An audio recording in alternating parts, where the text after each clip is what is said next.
माचिस से जला दो। ओम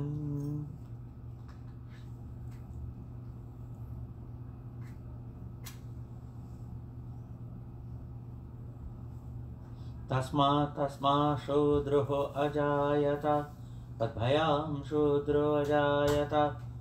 वनस्पत्यार्थयेभ्यो नमः। नमो भगवते वासुदेवाय नमः। अच्छा भगवान क्या है? नमो भगवते वासुदेवाय नमः। इसमें खोज दो। हाँ इसमें खोज दो।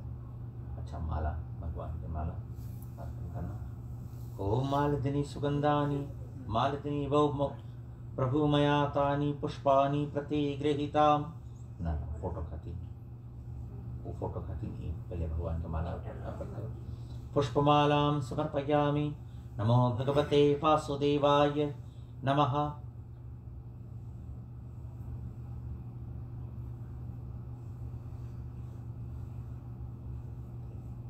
पिताजी के तिलक लगना, तिलक चंदन के।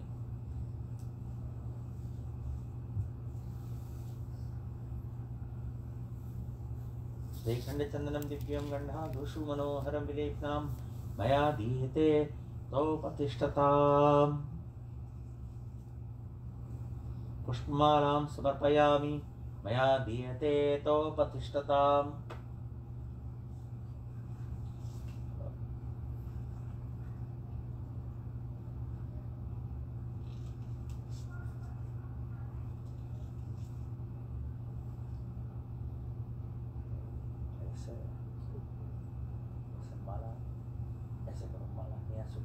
ड्रॉप कर तो पीछे निकाल लो, माला निकाल।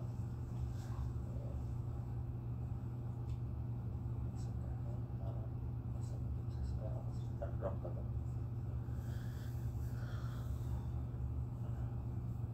फूल नीचे पीछे ड्रॉप करो तो नहीं गिरेगा। हाँ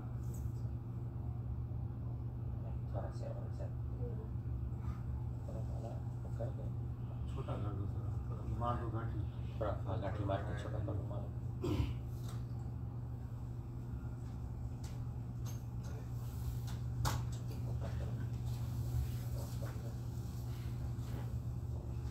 मया दीयते तो प्रतिष्ठताम्। फूल चावल लेना हाथ में।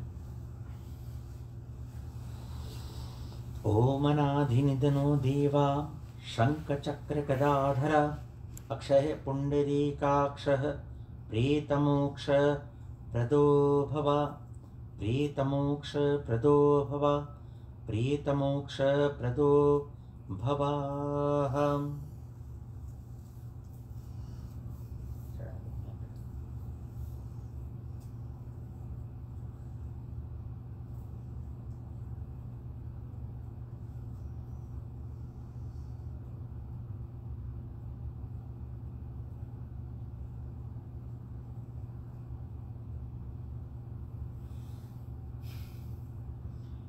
ओम पवित्रस्तन्नोः विष्णवे सवितरदुरितानि पवित्रेण सूर्यरश्मिभिः तस्मै ते पवित्राय च। ओम पवित्रपात्राय धार्यं प्रतिगृहीतामि।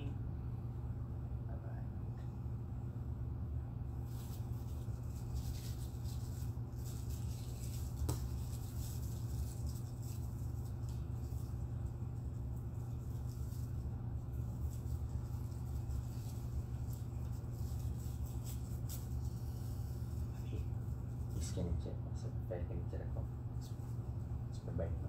पेट के ऊपर आपके सोए लगे, वो के नीचे रख के सोना है।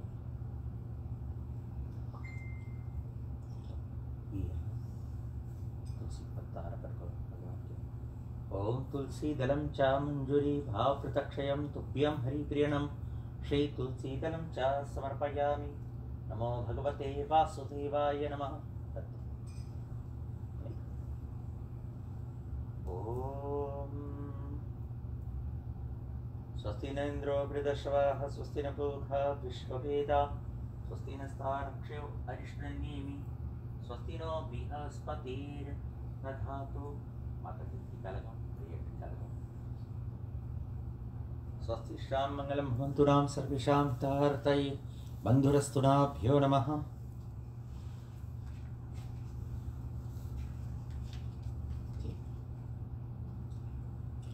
आइए हम सभी मिलकर श्रीमद् भगवद गीता का पाठ जो है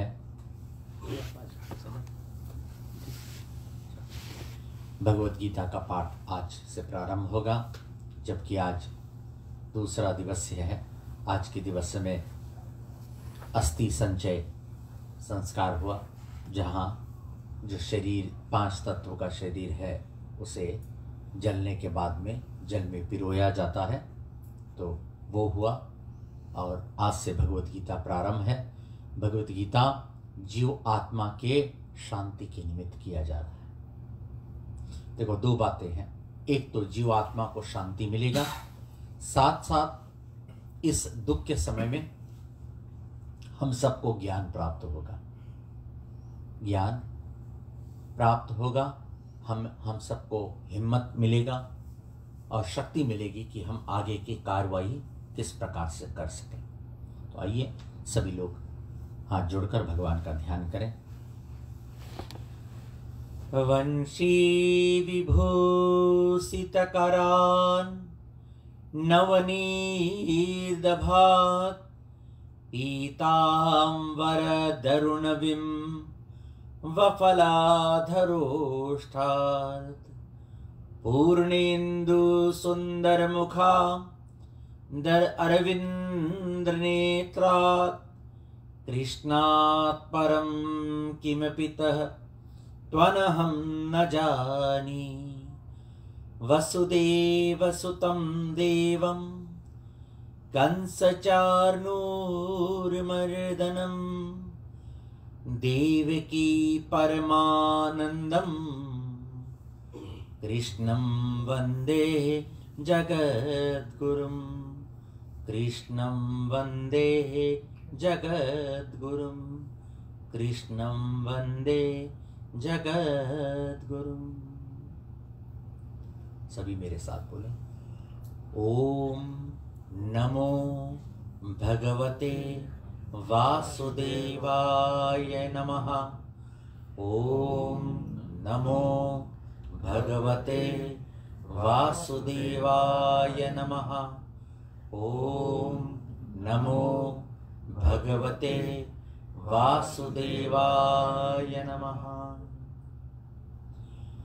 श्रीमन्नारायण नारायण नारायण श्रीमन्नारायण नारायण नारायण श्रीमन्नारायण नारायण नारायण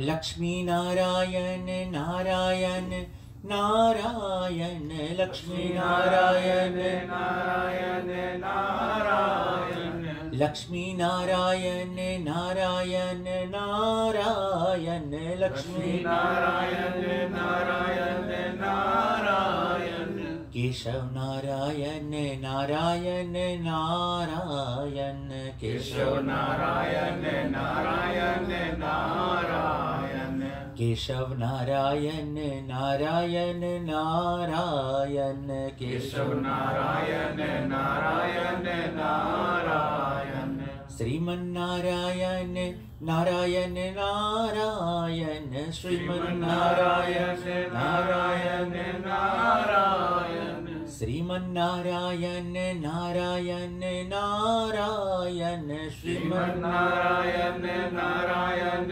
नारायण लक्ष्मी नारायण नारायण नारायण लक्ष्मी नारायण नारायण नारायण बोलो नारायण भगवान की जय। अतः श्रीमद् भगवद गीता भगवद गीता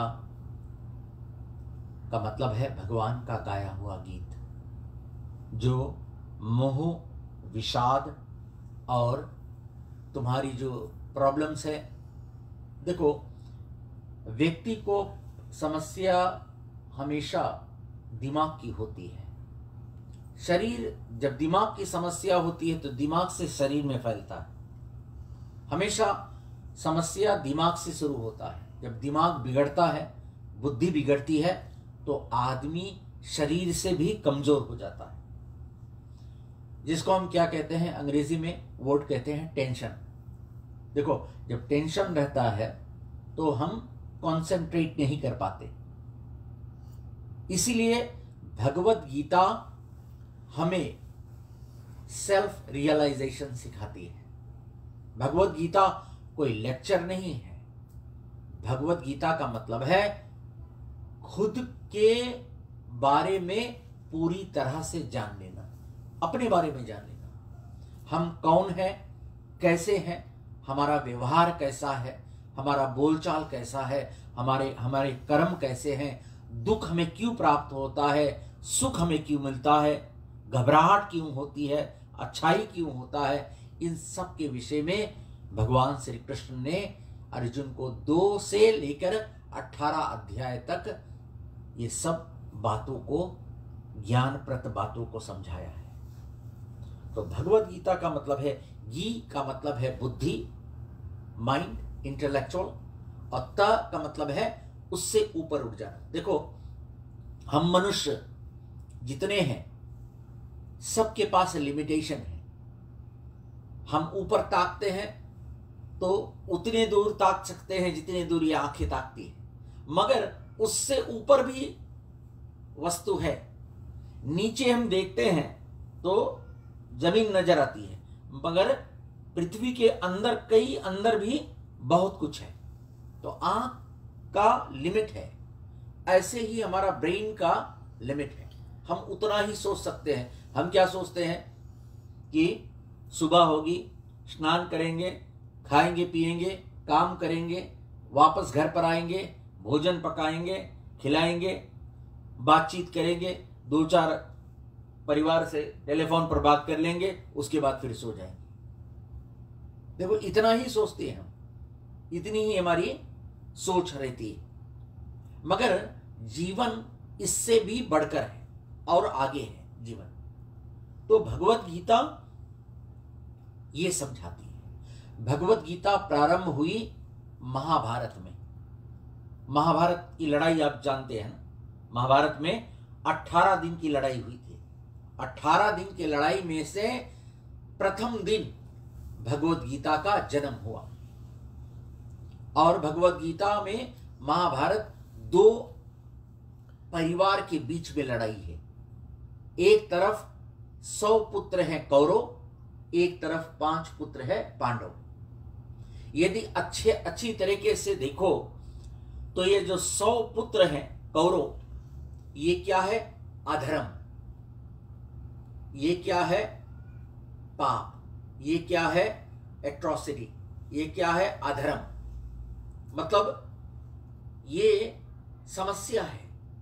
और 5 जो पांडव है, ये धर्म है, राइचियसनेस।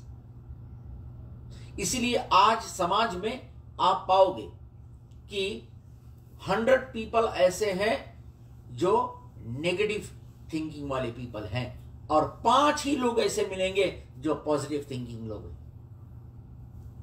तो ये महाभारत की लड़ाई वास्तव में कौरव और पांडव की लड़ाई नहीं है।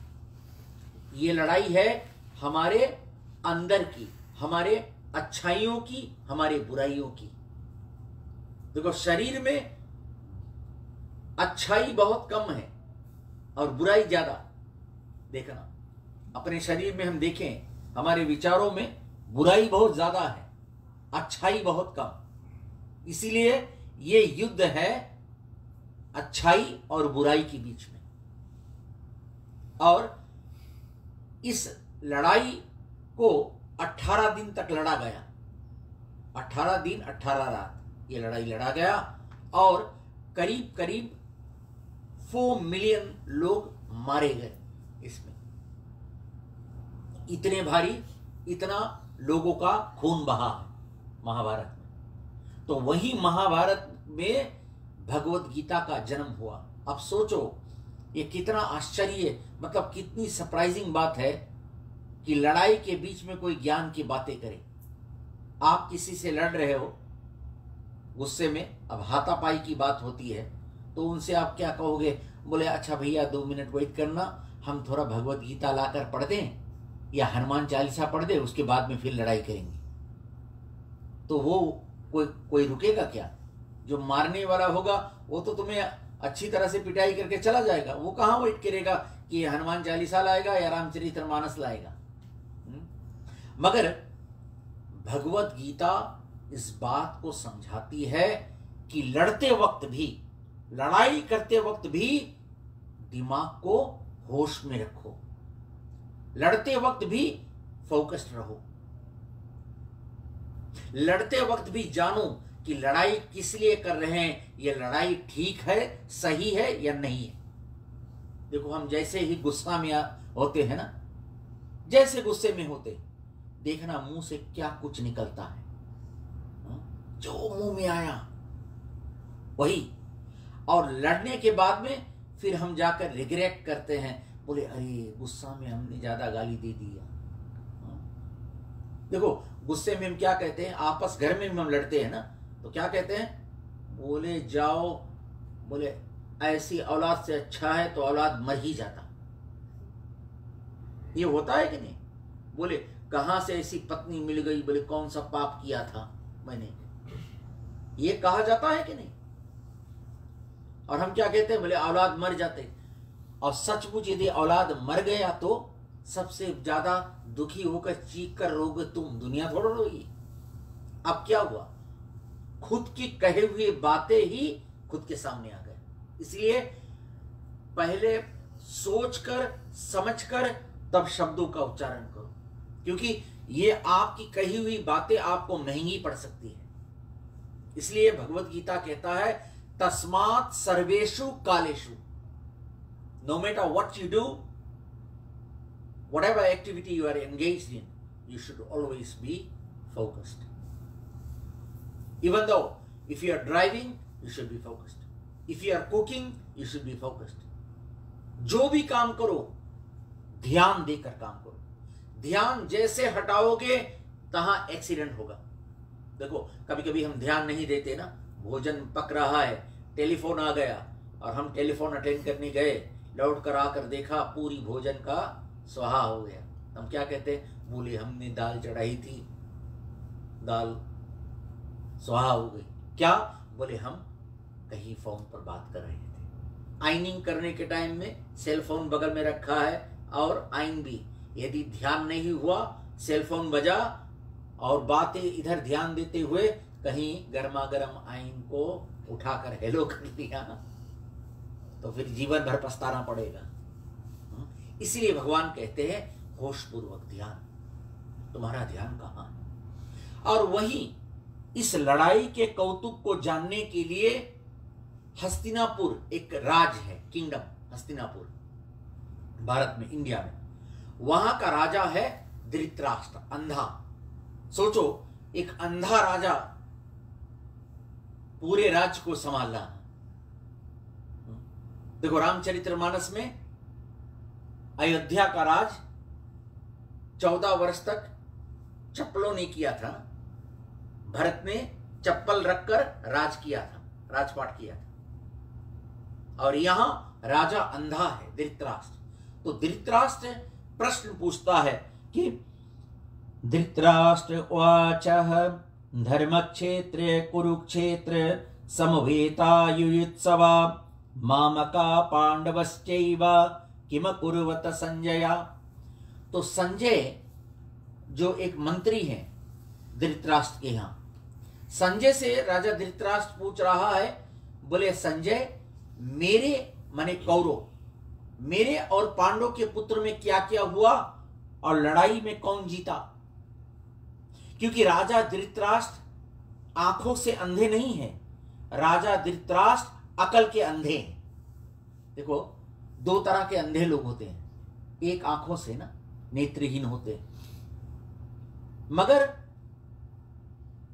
उससे बड़ा डर रहता है आंख वाले अंधों से। कभी कभी देखा ना, आप कुछ कर रहे हो फिर भी लोग आकर पूछते हैं, बोले क्या कर रहे हो? बोले दिखता नहीं, मैं बैठा हूं। इसीलिए सूरदास थे ना, सूरदास आपने सुना होगा, सूरदास का भजन गाया जाता है काफी।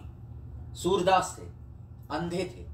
तो एक दिन सूरदास ने क्या किया, रात के समय में लालटेन एक बत्ती जलाकर और बाहर निकला।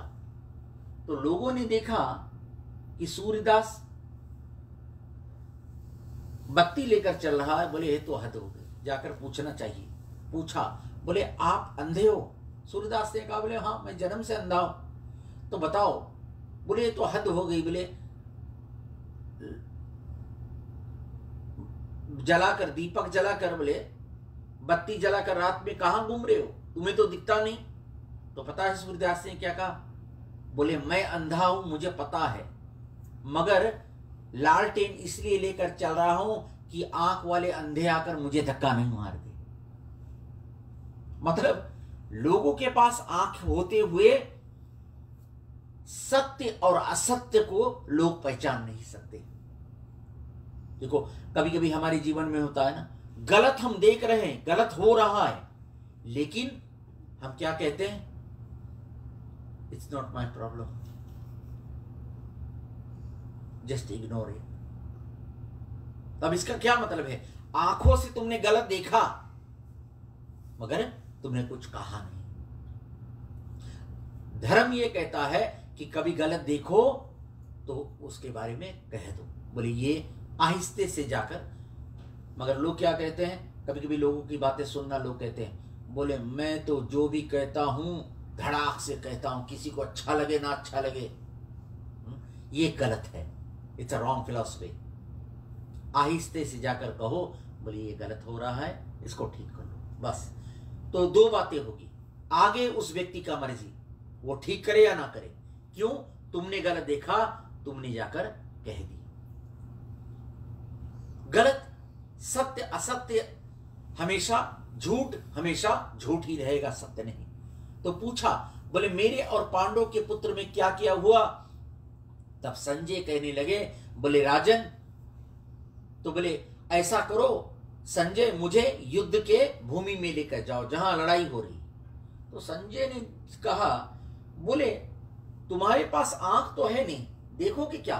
देखो धृतराष्ट्र क्या कह रहा, बोले आंख नहीं है, कम से कम जाकर लड़ाई को सुनूंगा तो। देखो अंधा व्यक्ति भी चाहता है कि वो भी मजा ले ना। ये इंद्रियों की बातें हैं, हमारी जो सेंसर्स है ना, 5 सेंसर्स, वो क्या चाहता है कि हमें हमेशा भरते रहो। जैसे आंख है, आंख क्या चाहता है कि मैं हमेशा सुंदर दिखता रहूं ना, इसलिए देखो 2-3 घंटे लोग शीशा के सामने ही खड़े रहते। क्यों? बोले हम ठीक ठाक लगे। जीभ क्या चाहता है? बोले अच्छा स्वादिष्ट भोजन करे ना। देखो जिस दिन सब्जी में नमक कम पड़ गया, चटक कम है, उस दिन देखो माथा कैसे चढ़ा होगा, बोले क्या खाना बनाया है, इससे अच्छा तो बोले मैं मार ही खा लेता। अरे भैया तुम्हें कुछ तो मिल रहा खाने के लिए, ईश्वर को धन्यवाद दो। कान क्या सुनना चाहता है? अच्छी प्रशंसा, बोले मैं अच्छा हूं, I am great, I am very good, I am excellent. यदि किसी ने कह दिया कि तुम बुरे हो तो हम दुखी हो जाते हैं, बोले हमको बुरा कहा, ऐसा कहा, वैसा कहा। बुरा, किसी ने तुमको बुरा कह दिया, इसका यह मतलब कि नहीं है कि तुम्हारा जीवन स्टॉप हो जाएगा। तुम्हें यदि अपने विषय में तुम जानते हो तुम कैसे व्यक्ति हो, तो किसी के अच्छे कहने से या बुरे कहने से तुम्हारे अंदर कोई बदलावट नहीं होगा, क्योंकि तुम्हें पता है तुम कौन हो। अब देखो धृतराष्ट्र, संजय ने धृतराष्ट्र से कहा, बोले राजन मेरे गुरु की कृपा से मैं तुम्हें, मेरे पास दीर्घ दृष्टि है, जो कुरुक्षेत्र में हो रहा है लड़ाई, मैं यहां पर बैठे बैठे तुम्हें सुना सकता हूं। तो कहने लगे, जब कुरुक्षेत्र की बातें आई तो कहने लगे, संजय वाच दृष्ट्वा तु पांडवानीकं व्यूढ़ं दुर्योधनस्तदा आचार्यमुपसंगम्य राजा वचनमाब्रवीत। बोले दोनों सेना खड़े हैं लड़ने के लिए तैयार। दोनों सेना में जो पांडव की सेना का सेनापति है, जो पांडव की सेना में कुमांडा है वो है युधिष्ठिर। युधिष्ठिर का मतलब है धर्म। धर्म मतलब राइचियसनेस, एक और राइचियसनेस है। और कौरव की सेना में कौन है? दुर्योधन। देखो नाम महाभारत में नाम दुर्योधन का है सुयोधन, मगर अपने कर्मों से दुर्योधन बन गया। जैसे रामचरितमानस में दशकंदर अपने कर्मों से रावण बन गया। रावण मतलब जो दूसरों को रुलाने वाला। हमारा भी ऐसा नाम हो जाता है कभी कभी ना। देखो कभी कभी कोई बुरे व्यक्ति को हम देखते हैं तो क्या कहते हैं, यद्यपि उसका नाम रमेश खिलावन है तो हम क्या कहते हैं, बोले आ गया रावण कहीं का, सावधान। या कभी कभी ऐसे लोग होते हैं जो यहाँ की बात सुनकर वहां कुछ कहते हैं, वहां कुछ कहते हैं, वहां कुछ कहते हैं, तो हम उनको देख कर क्या कहते हैं, बाजू वाले से कहते हैं, बोले सावधान, बात बंद कर लो, नारद मुनि आकर बैठ गया। नाम कुछ और है, मगर अपने कर्मों से हमें एक नाम मिल जाता है। तो सुयोधन को नाम पड़ गया दुर्योधन। अब दुर्योधन का मतलब क्या है? देखो दुर्योधन का मतलब समझो। दुर्योधन का मतलब है कि हम सब पुण्य कर लेते हैं। हम सब पुण्य कर लेते हैं ना, अच्छाई हम सब कर लेते हैं, कहीं पर दान कर देते हैं, कहीं पर किसी की सेवा कर देते हैं, लेकिन पाप छोड़ने के लिए तैयार नहीं।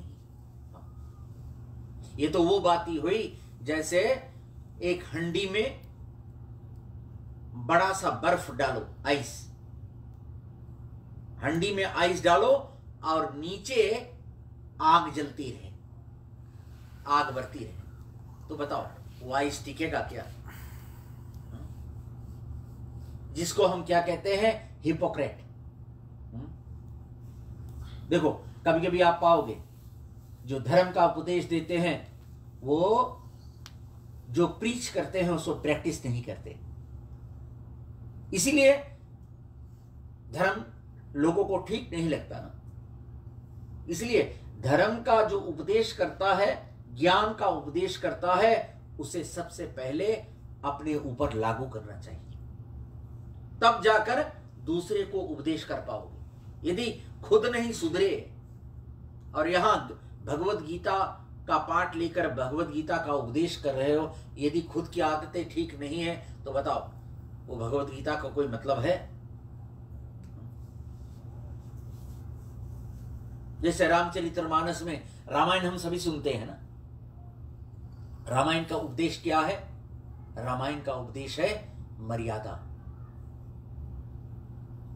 रामायण हम खूब सुनते हैं, रामायण की चौपाई भी खूब गा लेते हैं और रामायण की कथा भी हम सबको मालूम है, मगर जब मर्यादा वाली सवाल आती है तो मर्यादा हमारे पास खोखला है ही नहीं मर्यादा। तो बताओ रामायण क्या तुम्हारा बिगाड़ पाएगी? इसीलिए दुर्योधन का मतलब है कि पुण्य हम कर सकते हैं मगर पाप छोड़ने के लिए तैयार नहीं।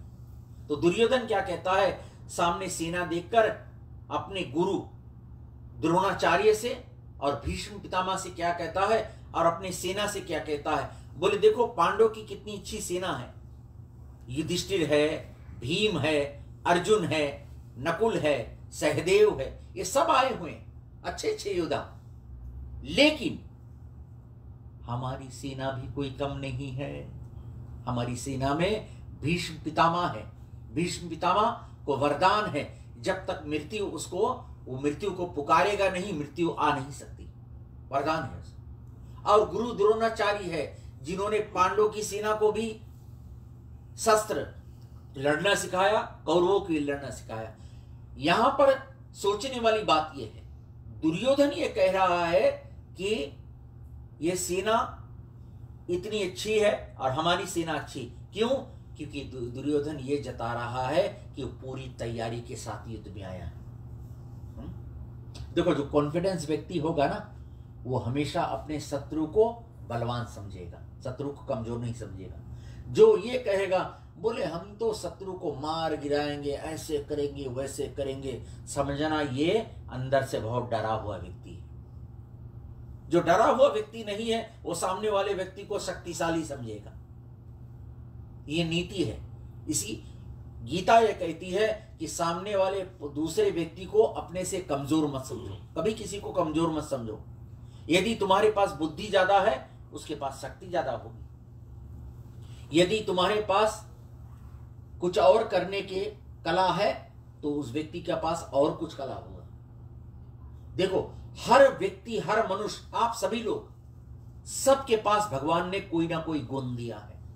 इसलिए अपने गुण को पहचानो, अवगुण को नहीं।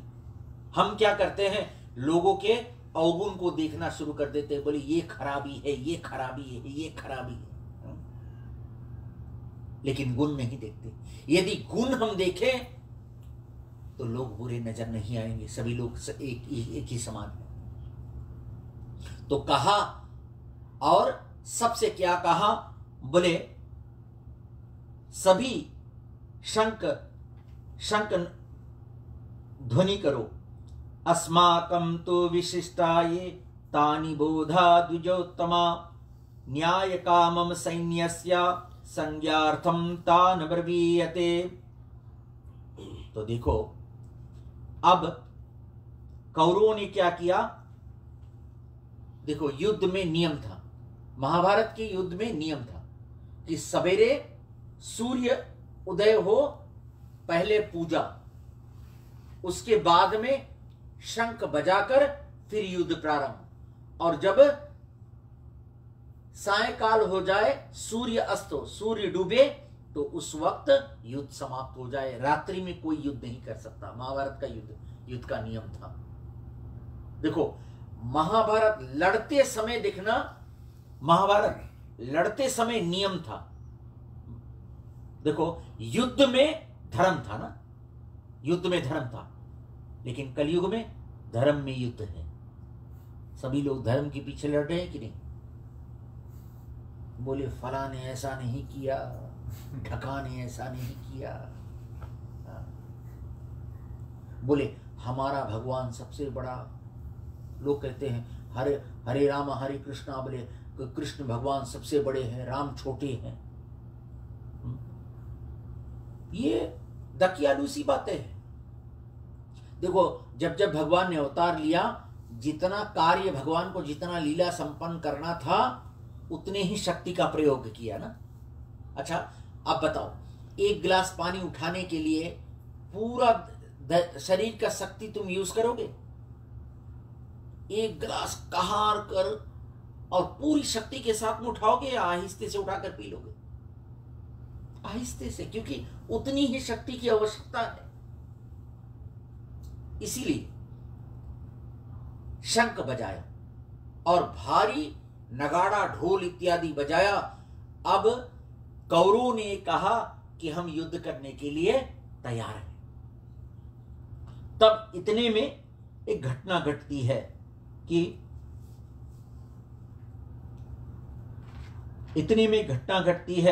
ततः श्वेतैर्हयैर्युक्ते महितीस्त्यान्दने स्थितौ माधवा पांडवश्चैव दिव्यो शंखो प्रदत्मतु।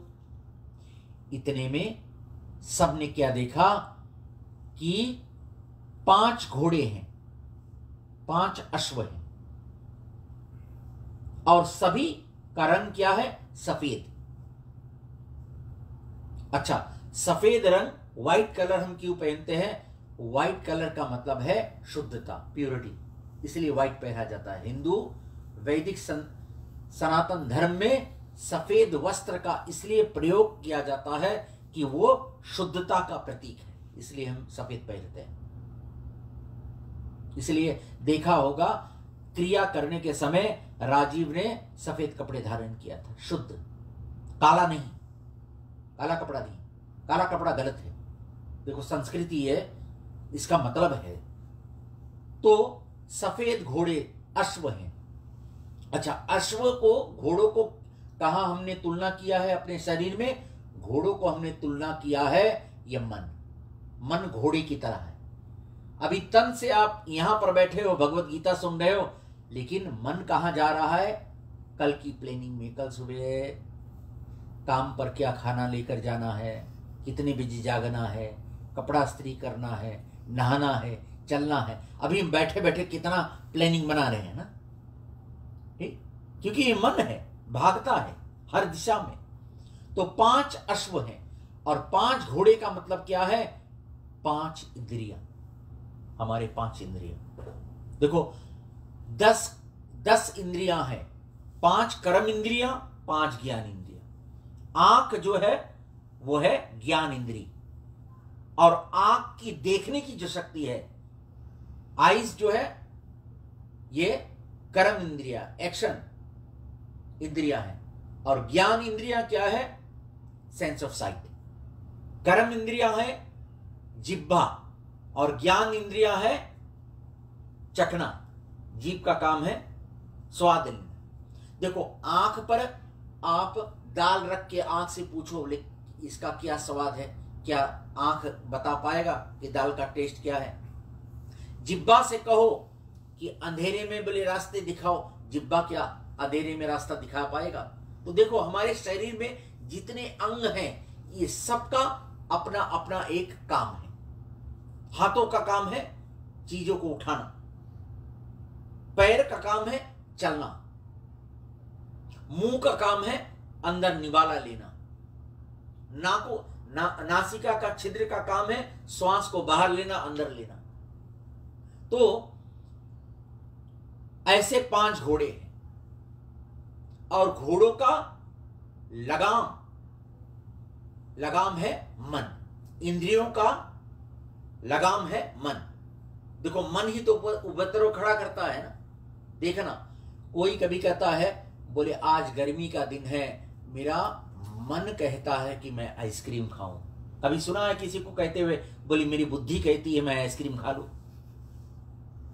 हमेशा लोग कहते हैं मेरा मन कहता है। मन उपद्रव खड़ा करता है। इसलिए मन को आगे भगवत गीता में आएगा, भगवान श्री कृष्ण अर्जुन को कहता है कि अर्जुन मन को काबू में रखो। You should always control your mind. Do not let mind control your actions. Because if that happens, that's a bad luck for you. You'll always make a mistake. देखो मन कभी कहेगा ना कि ये कर लो, गलत। पहले सोचो कि ये करना है या नहीं करना। तो लगाम जो है, सैडल जो है घोड़ों का, वो है मन। और सैडल को किसने पकड़ा है?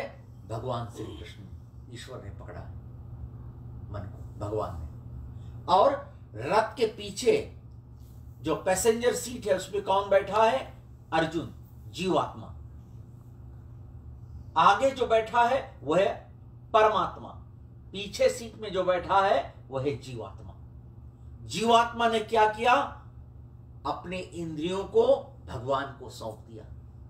देखो अर्जुन का सबसे बड़ा अर्जुन का अचीवमेंट है कि अर्जुन ने अपने रथ को भगवान को सौंपा हाँकने के लिए। इसका मतलब यह है, भगवान ये कहते हैं कि अपने जीवन की बागडोर मुझे सौंपो। मैं जो करूंगा, मैंने जो किया वो अच्छा किया, मैं जो कर रहा हूं ये भी अच्छा कर रहा हूं, और आगे जो करूंगा वो भी अच्छा करूंगा। इसलिए कभी शोक नहीं किया जाता, दुखी नहीं हुआ जाता कभी। क्यों? क्योंकि जो संसार में आते हैं उन्हें जाना पड़ेगा। अब सोचो, इस संसार से कोई नहीं जाता तो संसार की क्या हालत होती? कहां लोग सोते?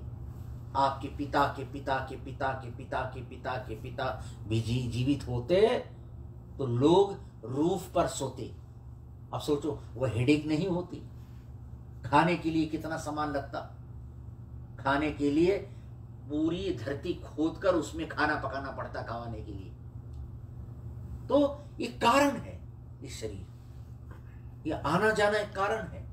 तो भगवान कहते हैं कि मैं जो कर रहा हूं और जो करता हूं और जो करूंगा ये सब सही होगा। इस पर एक भजन है, अब सौंप दिया इस जीवन का, सब भार तुम्हारे हाथों में है, जीत तुम्हारी हाथों में है, हार तुम्हारी हाथों में। देखो गीता को समझना चाहिए ना। मैं यहां पर यदि श्लोक के ऊपर श्लोक पढ़कर तुम आप लोगों को पढ़कर सुनाकर चला जाऊं तो पता है क्या होगा? भैंस के आगे बीन बजाए भैंस खड़ी पगुराए। बीन सांप के आगे बजाया जाता है ना, भैंस के नहीं, आगे नहीं। जाकर अजमा कर देखना, बीन ले जाकर भैंस के आगे बजाना, देखना भैंस चुपचाप बैठा रहेगा, और सांप के आगे बजाओगे तो सांप फन खड़ा फैलाकर खड़ा हो जाएगा। तो गीता को समझना चाहिए। और ऐसे भगवान रथ हाँक कर, अर्जुन के रथ हाँक कर रणभूमि में लाए। तो भगवान श्री कृष्ण ने क्या देखा कि कौरव तो मस्त में शंख बजा रहे हैं, पांडव हाथ में लपेट कर चुपचाप खड़े हैं। भगवान ने कहा ये क्या है? देखो यहां पर एक बात है, संसार को, दुनिया को बुरे लोगों से प्रॉब्लम नहीं है, दुनिया को प्रॉब्लम है अच्छे लोगों से। क्यों? क्योंकि अच्छे लोग सब चुपचाप खड़े हैं। तो बुरे लोगों को बुरा मत कहो, क्योंकि वो तो 100% अच्छी तरह से बुराई कर रहे हैं। उनको बुरा मत कहो, तुम्हारे पास हक नहीं है। वो तो अच्छी तरह से बुराई कर रहे हैं 100%, मगर अच्छे लोग सुस्त, आलस, ठंडे होकर खड़े हैं, देख रहे, तमाशा देख रहे कि क्या होगा। तो भगवान श्री कृष्ण ने क्या किया? पंचजन्यम ऋषिकेश देवदत्तम धनंजया। भगवान श्री कृष्ण ने पंचजन्य नाम का शंख बजाया। पंचजन्य नाम का शंख का मतलब है ये 5 तत्व का शरीर।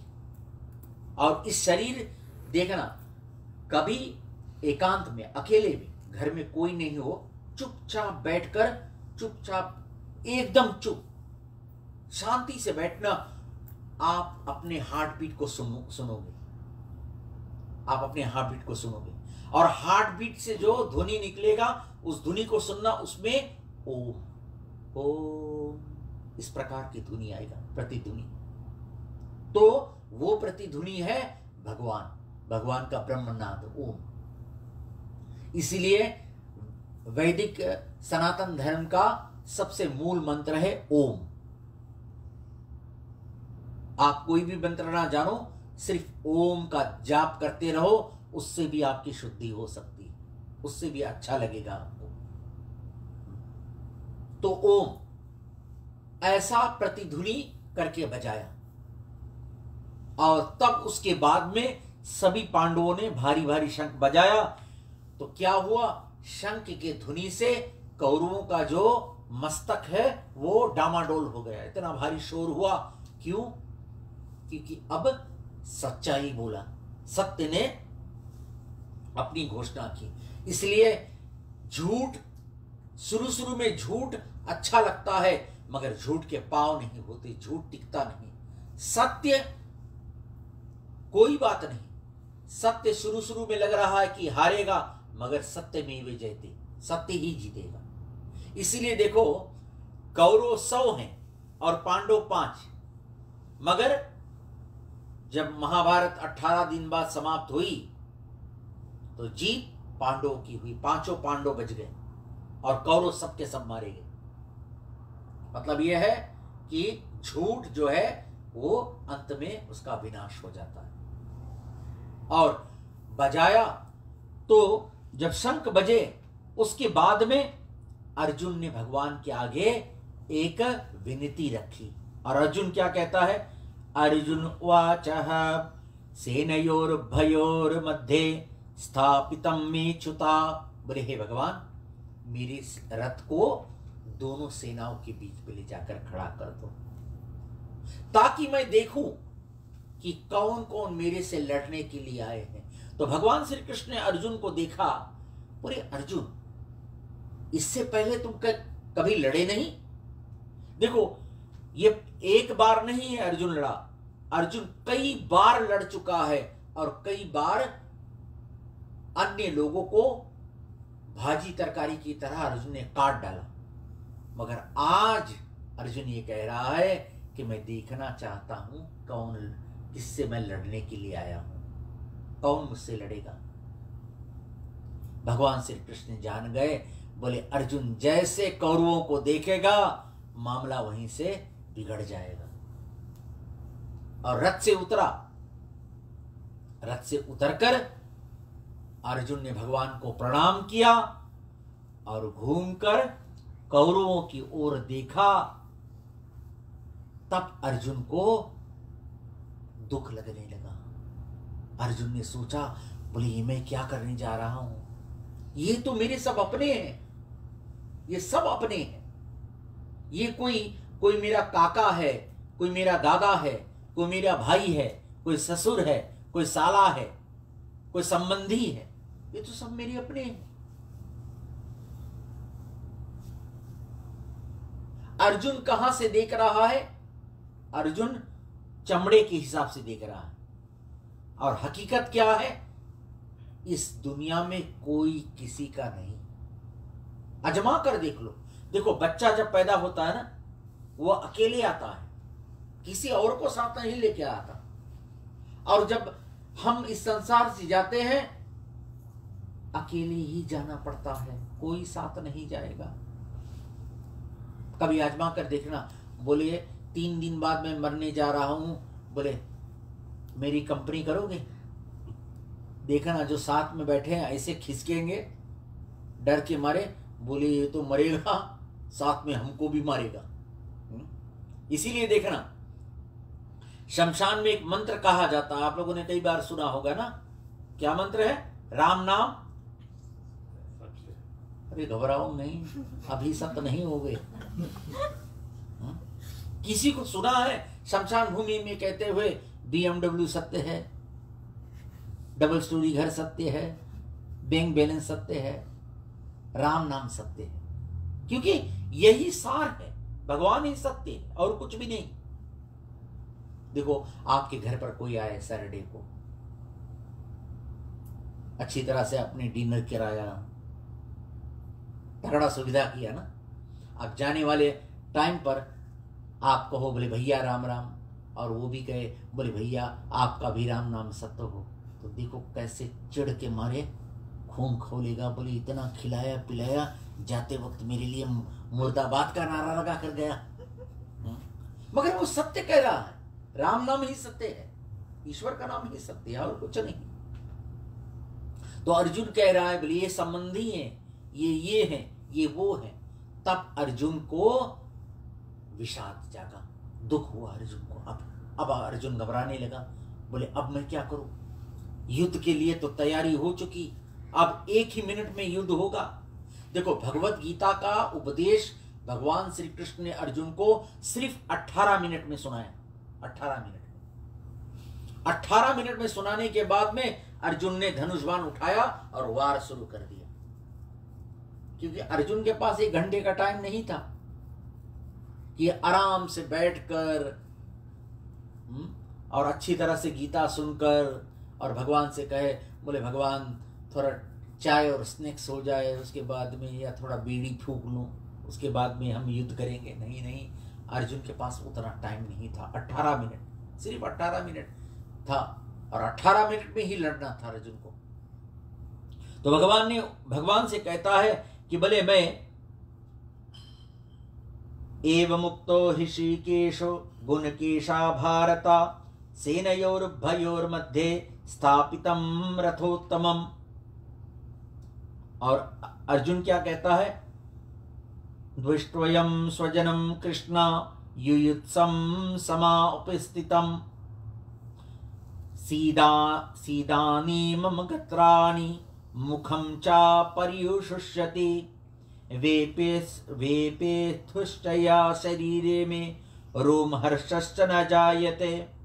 अर्जुन भगवान से क्या कह रहा है? बोले भगवान दुष्ट जन्म स्वजनम कृष्णा, बोले मेरा शगुन अच्छा नहीं हो रहा है, मतलब कि मुझे अच्छी फीलिंग नहीं आ रही इस युद्ध के बारे में। मेरा गला सूख रहा है, मेरे हाथ से धनुष बाण गिर रहे। देखो ये डिप्रेशन के लक्षण है।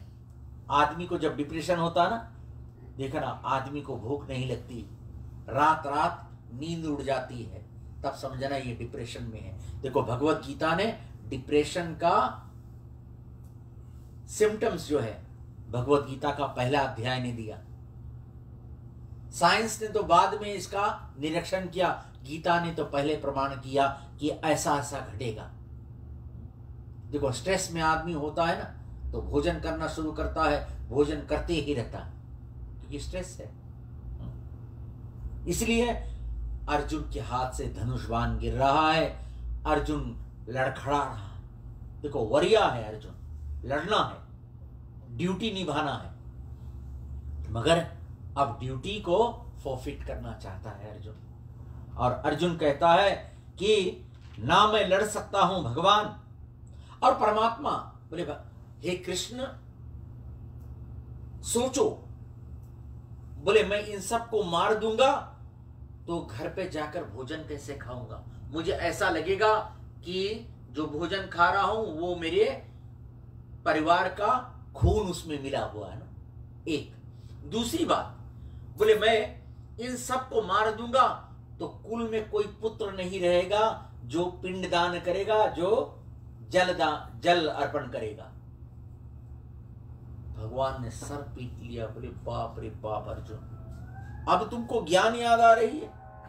जब लड़ने के वक्त था तो मजे मजे में चले आए लड़ने के लिए, अब जब कर्तव्य निभाने का टाइम आया तो बोले कर्तव्य से आप क्यों हट रहे हो? जैसे रामचरितमानस में ना, बोले रघुकुल रीत सदा चली आई, प्राण जाए पर वचन न जाए। यहां पर वही बात है, तुम्हारा कर्तव्य अर्जुन। देखो हर मनुष्य का, every human being has a duty to perform. यदि हम अपनी ड्यूटी को नहीं करते हैं तो हम कायर कहलाते हैं, नापुंसक कहलाते हैं। ड्यूटी क्या है? मनुष्य का ड्यूटी है, मानव तन का ड्यूटी है ग्रेशियसनेस। भगवान को धन्यवाद देना मनुष्य का कर्तव्य है। मगर हम कितने बार धन्यवाद देते हैं? मंडे को, ट्यूसडे को, फ्राइडे को। बचा दिन भगवान क्लोजेट में बंद ही पड़ा रहता है। भगवान को प्रति पर कर्तव्य एक। दूसरा कर्तव्य अपने अपने माता पिता के प्रति कर्तव्य कि क्या करना चाहिए। संतान का कर्तव्य बनता है, आप सभी किसी ना किसी टाइम पर आप सभी संतान की, मतलब बच्चों का भूमिका आप सभी ने निभाया है। माता पिता बच्चों को किस लिए पैदा करते हैं? कोई फैशन है? इसलिए पैदा करते हैं कि देखो पुत्र बेटे का ना, पिता पुत्र क्यों चाहता है? क्योंकि मरने के बाद पिता चाहता है कि उनकी अंत्येष्टि, उसके प्रति पिंड, उसके प्रति ये श्राद्ध क्रिया वो करे। और जो संतान माता पिता के प्रति श्राद्ध क्रिया करता है, भगवत गीता का पाठ सुनता है, दान करता है, उस संतान को आशीर्वाद मिलता है। जो नहीं करता तो फिर संतान योग्य, वो संतान कहलाने योग्य नहीं होता। इसलिए माता पिता के प्रति कर्तव्य बनता है, माता पिता की सेवा। आप धर्म करो या ना करो, मंदिर जाओ या ना जाओ, इस बात को अच्छी तरह से सुन लो। मंदिर जाओ या ना जाओ, लेकिन माता पिता की सेवा किया, तुम्हें सभी देवी देवताओं का आशीर्वाद मिलेगा। और हम अजीब खोपड़ी के लोग हैं, माता पिता के पैर नहीं छूते, मगर कोई जटा जूट वाला दाढ़ी वाला साधु महात्मा आता है तो हम क्या कहते हैं? बोले स्वामी जी जय हो, पैर पर डाइव मार देते हैं ना, मट्टी खोद दी। ये सोचकर कि स्वामी जी कहीं कोई मंत्र देगा और हम मेगा मिलियन जीत जाएंगे। और स्वामी जी क्या सोच रहा है? बोले अमेरिकन मछली फंसी, अब बच्चू आओ। बोले आया पहाड़, ऊंट पहाड़ के नीचे। सबसे पहला गुरु मातृ देव भवा, पितृ देव भवा, फिर आचार्य देव भवा। तो भगवान श्री कृष्ण के आगे कहते हैं, बोले भगवान ऐसा है, ये कौरव हमको मार देंगे, इससे अच्छा तो ये लड़ने से अच्छा है बोले भीख मांग कर खा लूं। तो देखो भगवान अर्जुन के साथ में क्या करते हैं। अर्जुन को वहां से लेकर भगवान अंतर ध्यान हो गए। सबको दिख रहा है कि कृष्ण अर्जुन वहां पर है, मगर वहां नहीं।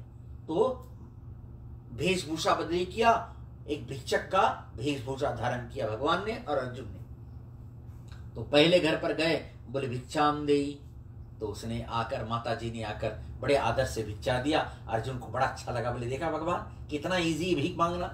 भगवान ने कहा, बोले भाई ठहरो, 4 घर और चलो। दूसरे घर पर गए, बहुत देर बाद कोई निकल कर आकर थोड़ा सा दाना दिया। अर्जुन ने देखा, बोले देखो भगवान मिल गए, इट्स ओके। तीसरे घर पर गए तो थोड़ा गुस्सा करके उस व्यक्ति ने ला कर दिया, थोड़ा सा, एक मुट्ठा अनाज दिया। तो अर्जुन भगवान से कहते हैं, बोले something is better than nothing, बोले कुछ तो मिला। भगवान ने कहा भी चलो बच्चों, बोले 2 घर और जाना।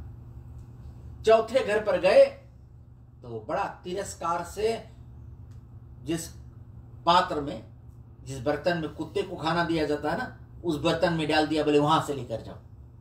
तो अर्जुन चुपचाप उठाया। 5वें घर पर गया तो उस व्यक्ति ने बहुत तिरस्कार किया, मतलब बहुत अपमान किया और कहा, बोले भिखमंगे कह के भाग जाओ तुम्हें, बोले देखते ही तुम लोगों को मार देना चाहिए। फौरन अर्जुन को क्रोध उपजा और अर्जुन ने अपने खिसे में हाथ लगाया। क्यों? क्योंकि अर्जुन का तलवार यहीं खिसा रहता है ना। हाथ लगाया तो भगवान श्री कृष्ण ने हाथ पकड़ लिया, बोले सावधान, इस वक्त तुम योद्धा अर्जुन नहीं हो, इस वक्त तुम याचक मतलब भिखमंगे अर्जुन हो। और भिखमंगों के हाथों में तलवार नहीं होता, हाथ खुले होते मांगने के लिए। तब अर्जुन को पता चला कि भीख मांगना भी इतना आसान नहीं है। देखो, इसलिए जिसका जो वर्ण है, 4 वर्ण है ना, ब्राह्मण, क्षत्रिय, वैश्य, शूद्र, जिसका जो वर्ण है वो उसी वर्ण में ही रहे, तभी ही भलाई है। देखो, ब्राह्मण का मतलब है बुद्धि, क्षत्रिय का मतलब है हाथ, वैश्य का मतलब है पेट, ब्राह्मण का मतलब है नॉलेज, क्षत्रिय का मतलब है एक्टिविटी, वैश्य का मतलब है मैनेजमेंट। शरीर का मैनेजमेंट कहां होता है पता? पेट। क्योंकि इसमें जो भी डालोगे उसी हिसाब से शरीर टिकेगा। यदि कमजोर, कुछ भी कमजोर डाला तो ये शरीर लड़खड़ा जाएगा। यदि बहुत ज्यादा शक्तिशाली वस्तु डाली तब भी ये शरीर टिकेगा नहीं। और शूद्र पैर, मतलब यदि पैर ना हो तो ये शरीर खड़ा नहीं हो पाएगा। इसलिए ये 4 वर्ण है। और अर्जुन ने कहा, बोले ना युत्सम गोविंदा, मैं युद्ध नहीं कर सकता भगवान। और धनुष्वान नीचे रखकर अर्जुन रोने लगा भगवान के आगे। तो भगवान श्री कृष्ण ने क्या किया? भगवान श्री कृष्ण ने थोड़ा कहा कि इट्स ओके अर्जुन, बोले चलो जब तुम्हारा मूड होगा तब हम लड़ लेंगे। भगवान श्री कृष्ण ने दूसरे अध्याय से अर्जुन के सामने गाना गाया, गीत गाया, जिसको हम कहते हैं गीता। गीता को गाया है भगवान। और गीता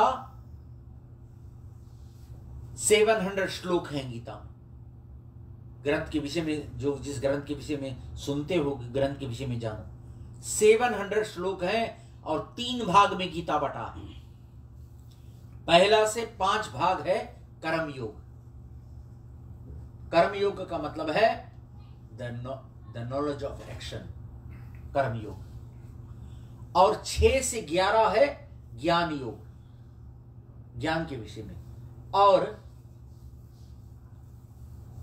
12 से 18 है भक्ति योग। तो भगवान ने अर्जुन को ये नहीं कहा कि तुम्हें लड़ना होगा, ये नहीं होगा, तुम लड़ोगे ही।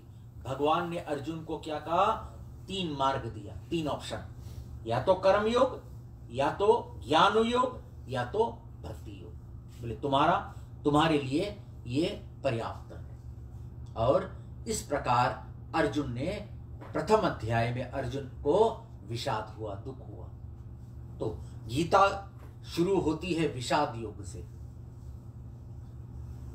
और अच्छा है दुख अच्छा है, जीवन में दुख आना चाहिए। क्यों?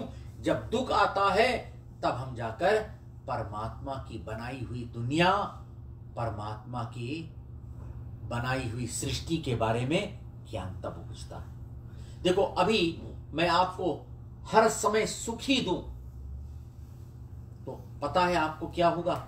आपको अहंकार आ जाएगा।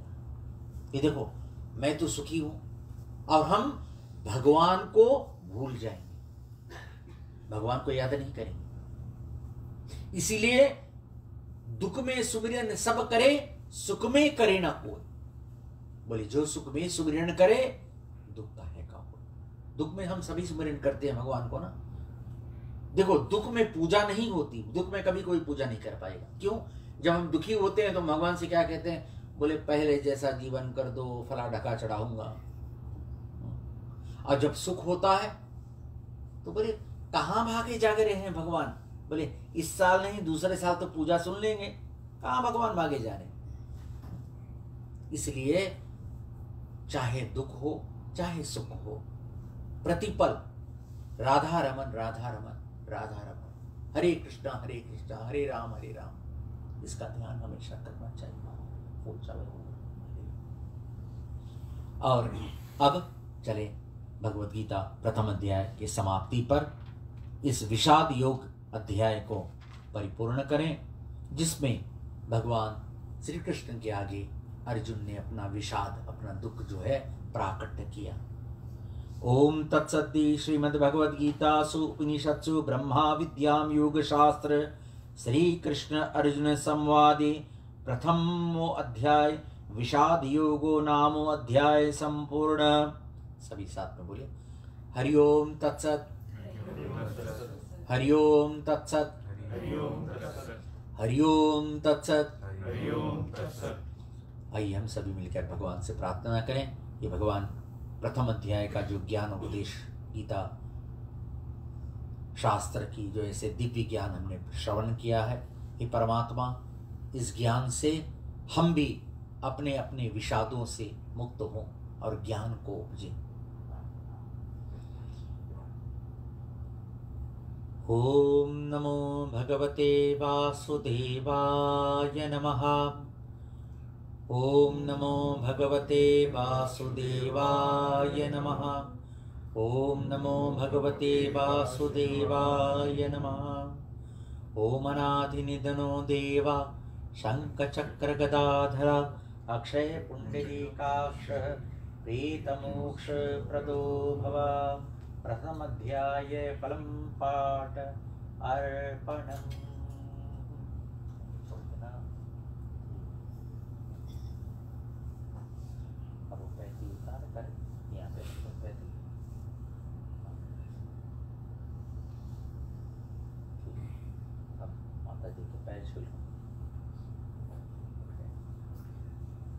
उठ के सबके हाथ जोड़ के राम राम।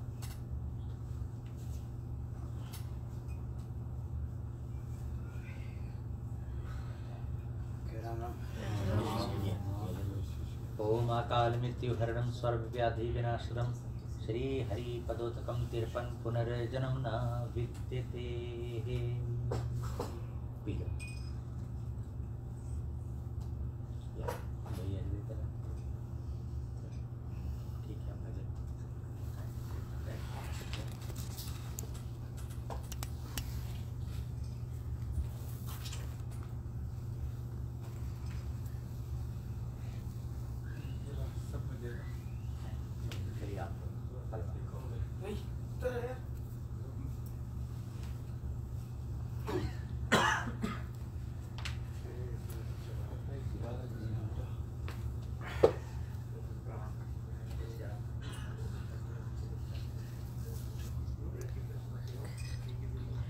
इसके बाद में भी कुछ क्षण के लिए यहाँ पर संकीर्तन होगा और भजन होगा।